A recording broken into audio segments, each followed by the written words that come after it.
The Secret of the Universe, by Nathan R. Wood, Introduction. God, Man and Matter, by Nathan R. Wood, New York, F. H. Revel and Company, 1932, Introduction. When the Hebrew singer, marveling at the fact of which he had no doubt, that man is visited by God, exclaimed, "When I consider thy heavens," he was undoubtedly comparing the apparent littleness of man with the vastness of the universe of which he was conscious. The expression, "thy heavens," included for him that universe whose existence was demonstrated by the moon and the stars. Evidently it was a song composed at night. Like all inspired expressions, it was inclusive. How much it included, the singer certainly did not know. How vast the universe is, we even now do not know. But today we know its vastness far better than David did. Science bewilders us with its affirmations as to its extent. This enlargement of apprehension does but accentuate for thinking minds the wonder of it, and creates what we now often describe, borrowing Haeckel's words, as the riddle of the universe. To recognize a riddle is to postulate a solution.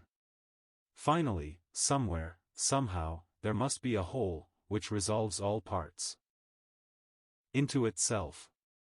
Perhaps we should say, that is the conviction of faith, which is the last word of reason.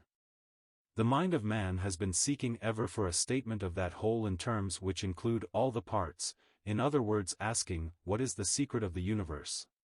For every suggestion which philosophy has made we are grateful, for its blunders which have needed correction and so have helped us, as well as for its recognitions of principles and laws which abide. To that great quest President Nathan Wood has made a contribution in this book. To me it is more than a quest, it is a conquest. In bulk this book is small. In reach it is as vast as the universe. I could describe it as, the philosophy of the universe. The author probably would prefer to call it, a philosophy of the universe. Whether the, with its suggestion of finality, or a, calling for further investigation, it is philosophy, and must make an appeal to all who are seeking light on the fascinating mystery. Personally, when Dr. Wood did me the honor of allowing me to peruse the manuscript, I read it with growing amazement, at the final inclusiveness of its outlook, and the clear and cogent statement of its examination of those parts which interpret the whole. The first 3 parts of the book are as fascinating as a fairy story. That perhaps is an unfortunate figure of speech, as it may suggest something fanciful. I employ it rather in the sense that truth is stranger than fiction. The final part requires more careful, or shall I say slower reading, as the author gives us a keen and penetrative analysis of the universe.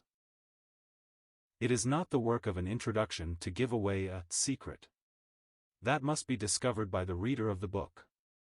At least I do not hesitate to say here is a book, startling, challenging, scholarly, sane, courteous, and it must make its appeal to the consideration of those who are not content to drift through life taking things as they are, but desire to challenge life, not only in its passing hours, and nearest dust, but in its vastness and entirety. In this age, when philosophy has really had nothing new to say for many generations, but has been satisfied with garbying in new terminology the thinking of other days, here is a book which will surely make men stop, look and listen. I would like to put a copy first in the hands of every theological student, and then also in the hands of every student who is endeavoring to beat his music out.